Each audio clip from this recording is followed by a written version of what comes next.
Is worrying consuming your life right now in a way that's taking you away from the person you want to be, the activities you want to be, and what you really want to be thinking about in your life? Well, if you are a warrior or you're in a place of worry right now in your life, today I want to teach you a 5-step process that I use when I'm feeling worry in my life to get myself out of that state. If you're feeling worry, make sure you watch this video.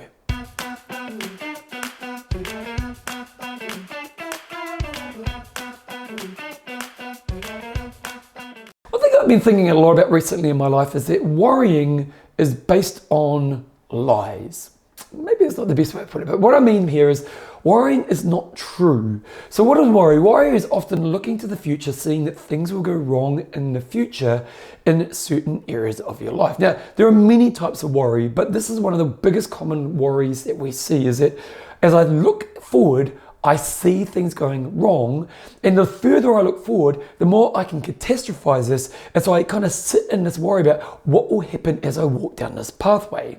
Now the problem with this is that it's not true. We don't know what's going to happen in the future. Like one thing I find really fascinating in life is when you look at people whose job it is to predict the future. It might be people who predict political outcomes. It might be people who predict financial markets, people who predict sports scores. What's really interesting about these people is most of them get it wrong because we don't know the future. We don't know the future. We can make some base assumptions, but no one accurately knows the future. And this is one of the biggest problems of worry, because when we're in a state of worry, often it's because we're worried about a future that we're assuming is going to happen, but it's not actually true. We don't know if it's going to happen. It's not 100% accurate. It's often something we're making up in our mind. Now, if worrying is a lie, and it's a statement I'm just going to put in here, worrying is a lie. Worrying is a lie about the future that's not actually true. Well, we need to find a strategy that's going to help us remove ourselves from worry. Because one of the biggest problems of worry is it takes you away from the life that you want to be leading. Like one of the things I think about in my life is that one of your greatest assets in life is your ability to think about things that are the right things to think about in your life. Like for myself, I want to think about how I can grow and develop myself. I want to think about how I can have deeper connections with the people in my life. I want to think about how I can be more present in the thing that I'm doing or the being that I want to be. To me, that's great use of my asset of thinking. If I spend time on those things, I'm going to feel more enriched, enhanced, and aligned as a person. Whereas if I'm sitting and worrying, Again, worrying is lying. I'm thinking about a future that may not be accurate. It's probably not accurate. And I'm taking away from those activities that my mind actually enjoys and gets value from. So here's the strategy that I use to help myself get out of worry quickly in my life.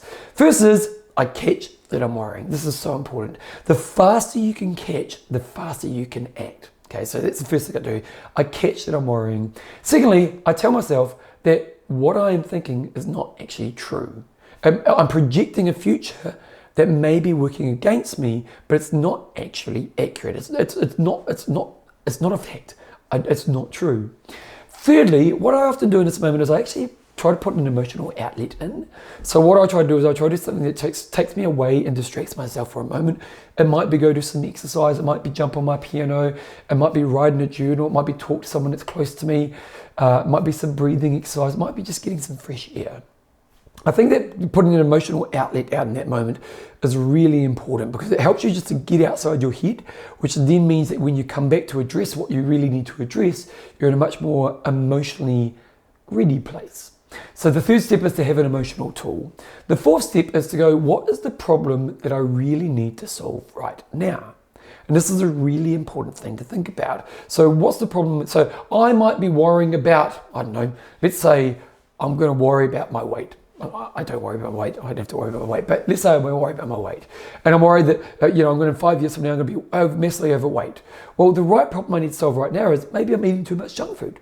So the right thing that I need to think about to overcome in this moment is how do I make sure I reduce the junk food that I'm eating in my week? Then step number 5 is really simple. Plan a strategy and apply the strategy for the right problem that you're trying to solve right now. It's a really interesting way of approaching this. So this is my strategy for worry. First of all, catch my worry. Secondly, tell myself that worrying is a lie. It's not based on fact. I'm projecting a future that's probably not true. Thirdly, use an emotional outlet just to help myself in that moment to deal with the emotions. Once I've used my emotional outlet, look for the problem I'm trying to solve and then put a plan in place. There are many ways that we can deal with worry, but this is a strategy that I use a lot, and I find it reduces my time in worry so that worry doesn't consume me and I can be in that place in my life where my mind is doing the things that I get the most value from.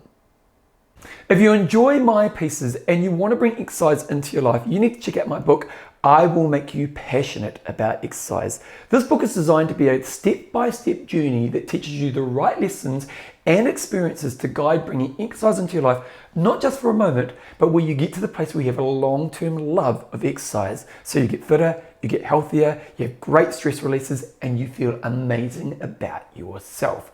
This book has been hugely successful, getting to the top 10 in the world for health and fitness books. So if it's time for you to bring health and fitness into your life, go to Passion About Exercise, click on the link, go through the process, and you can be starting your journey of finding your love for exercise really soon.